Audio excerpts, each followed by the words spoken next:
बिस्मिल्लाहिर्रहमानिर्रहीम। अस्सलाम वालेकुम। आप देख रहे हैं हालात। मैं हूं सईद चौधरी। आज सेनेट की कायमा कमेटी का इजलास था सेनेटर ताज हैदर की सरबराही में।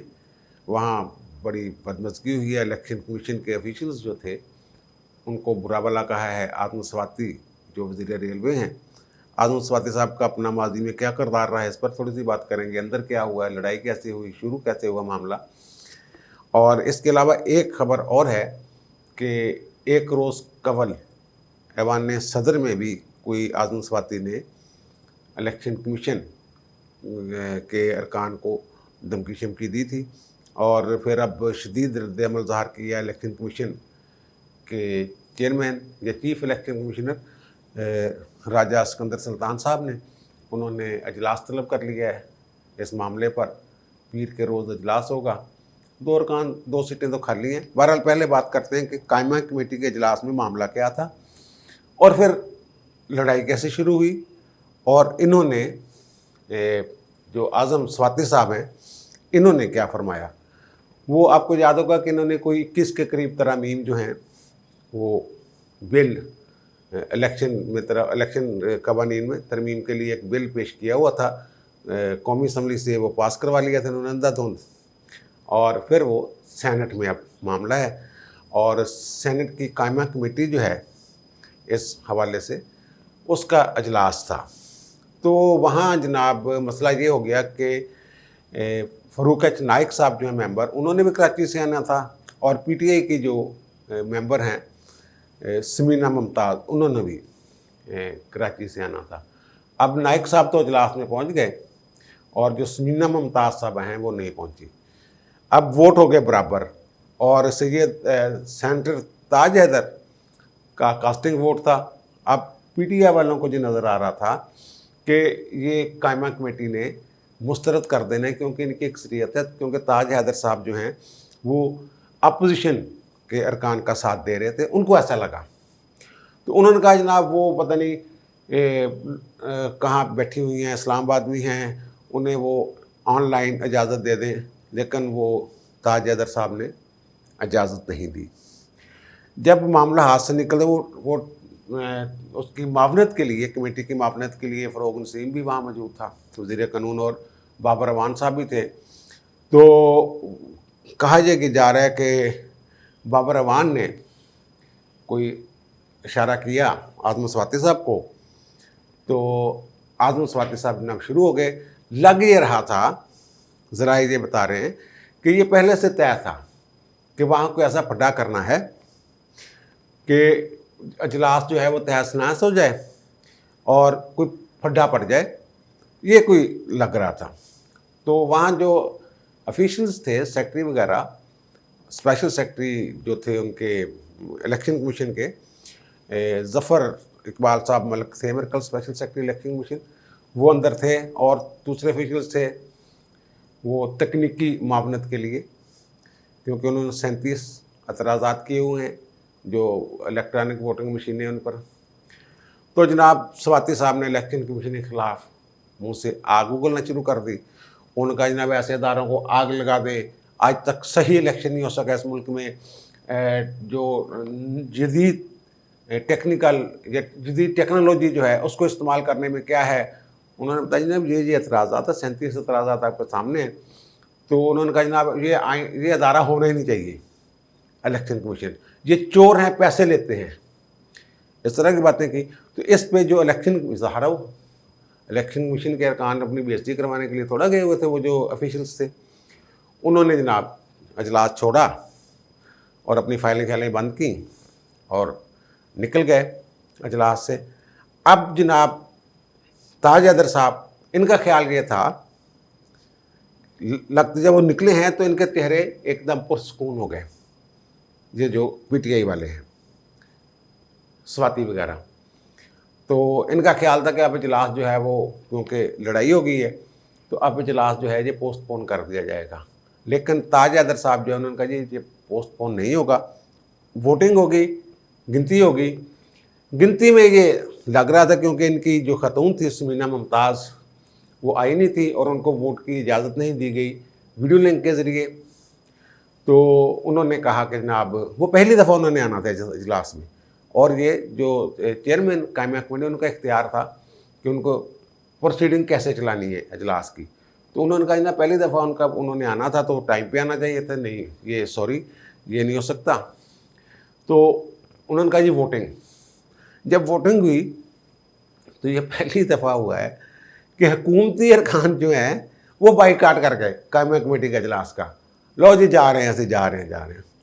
तो ताज साहब ने कहा जाना तो जाएं भाई, आपकी मर्जी है।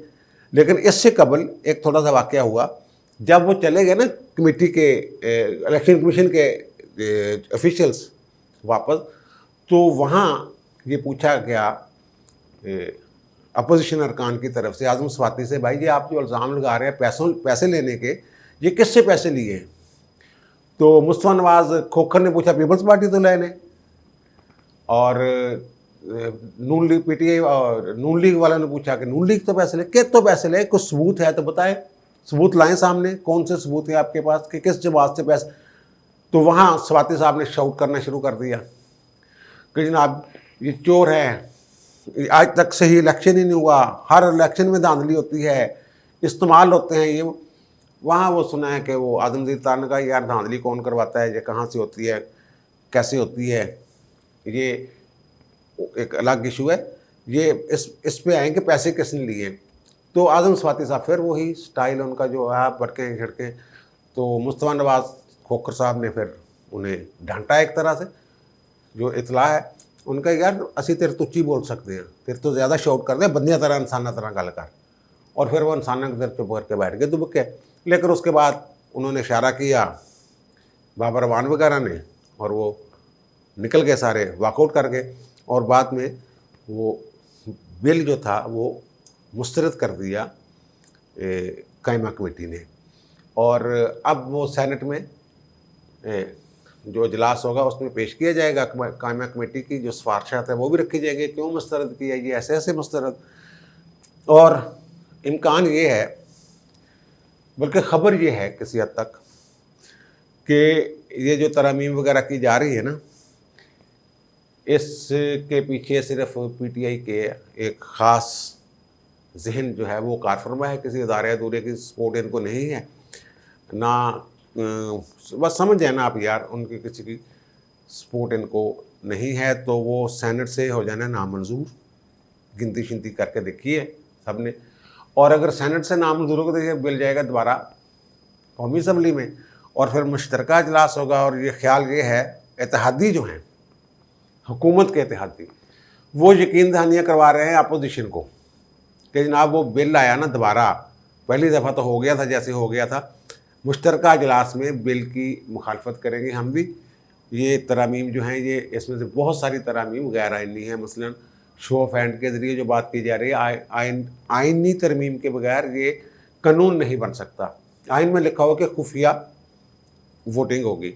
और वहाँ आपको याद होगा पहले दिन से ही इनका एक पड्डा चल रहा है, जब से राजा सिकंदर सुल्तान साहब आए, इनकी वज़ीर आज़म साहब की मर्जी से आए थे ना वो चीफ इलेक्शन कमिश्नर के तौर पर। पहले तो जनाब इन्होंने कहा कि जनाब आप शो ऑफ हैंड के ज़रिए सेनेट के इलेक्शन करवाएं।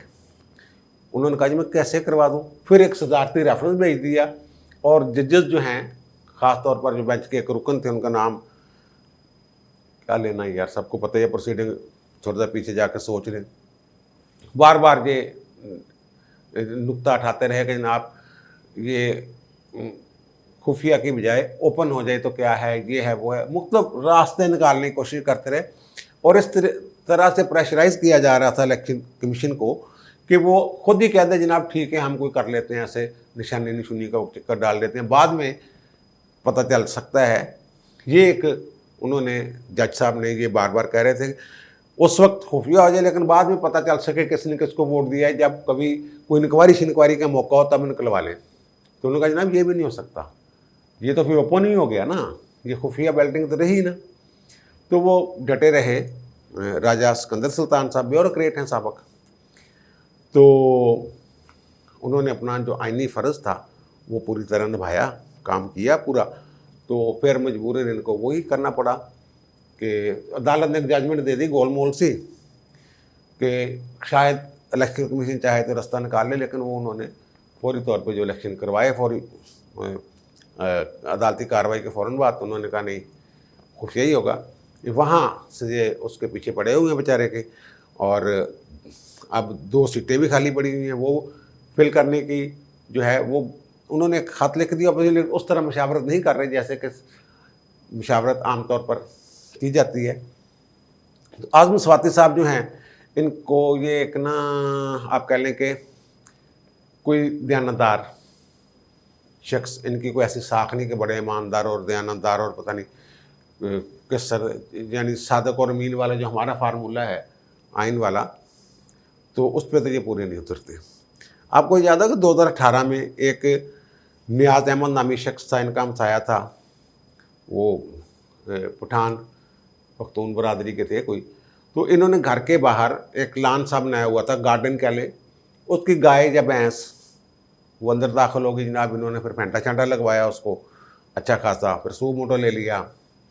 सूमो उस वक्त इनके पास कोई वजारत थी, फिर वजारत छोड़ दी, इन्होंने रिज़ाइन कर दिया वो, लेकिन वो साबित ये हो गया कि जनाब इनकी गलती थी।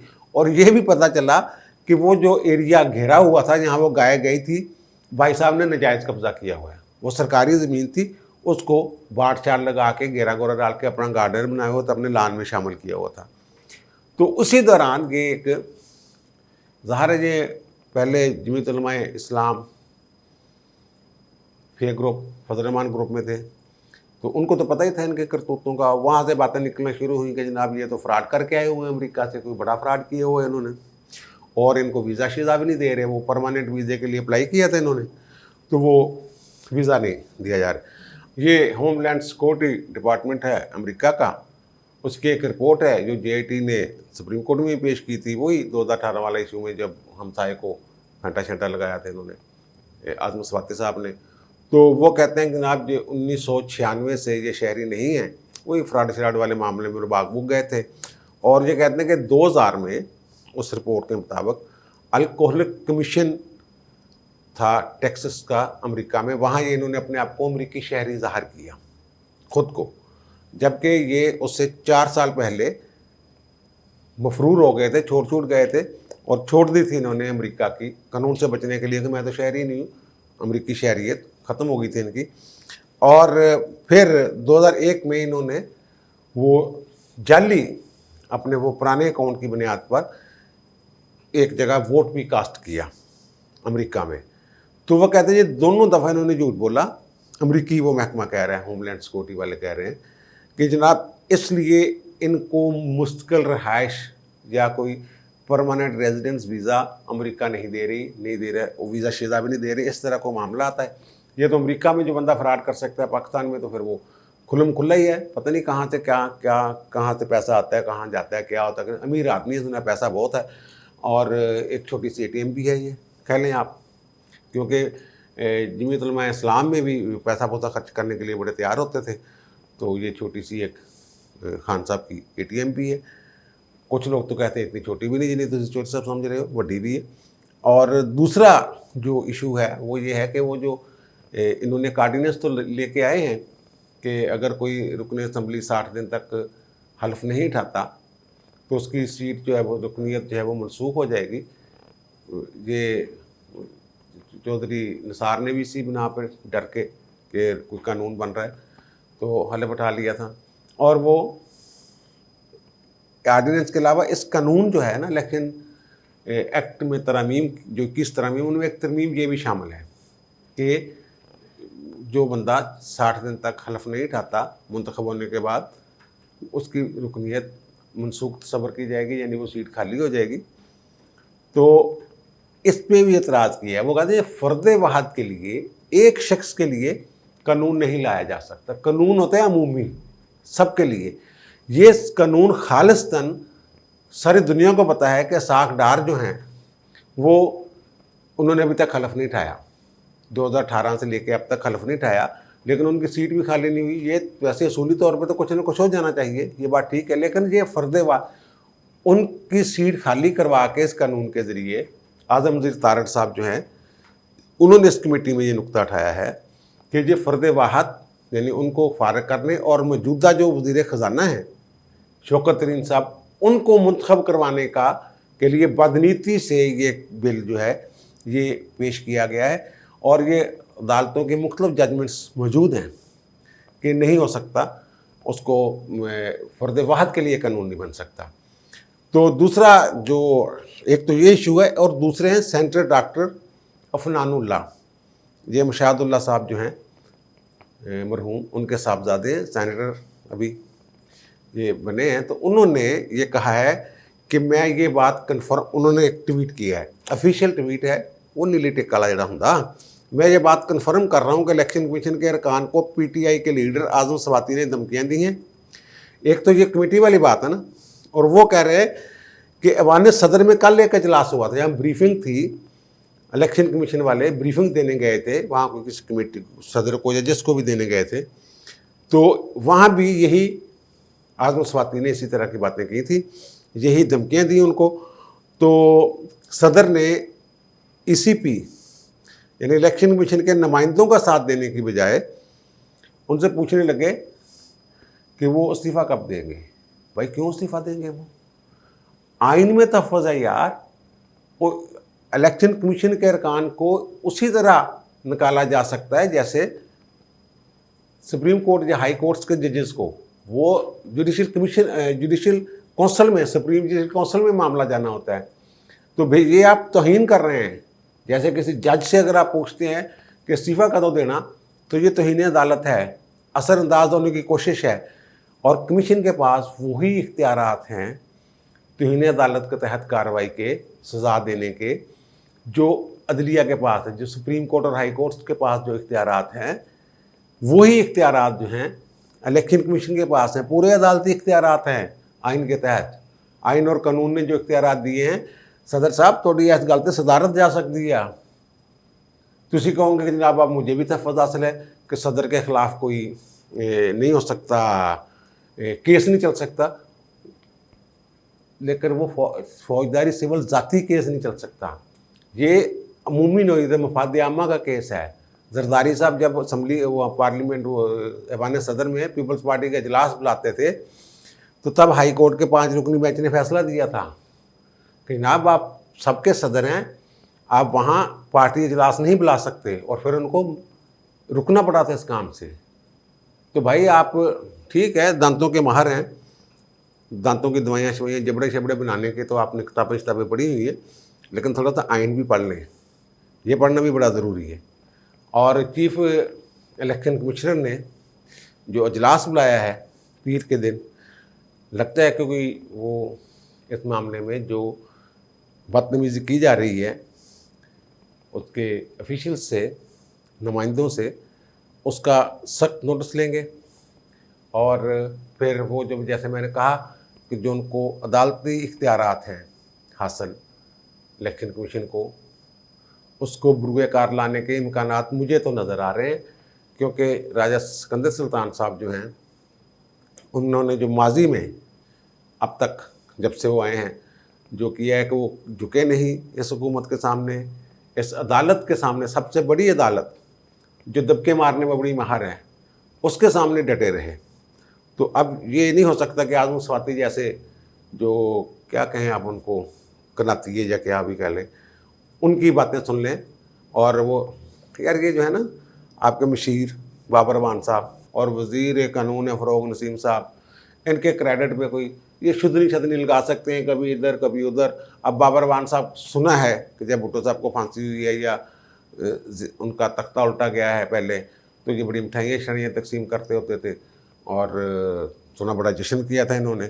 और फिर जब पीपल्स पार्टी में चले गए और जब सदारती रेफरेंस आया भुट्टो साहब की सज़ा के ख़िलाफ़ जरदारी साहब की तरफ से, तो फिर ये उसमें वकील थे, और फिर वकील जब लाइसेंस से मुअत्तल हो गया फिर वो रेफरेंस भी इधर उधर हो गया। ये मशवरा ही नहीं का था।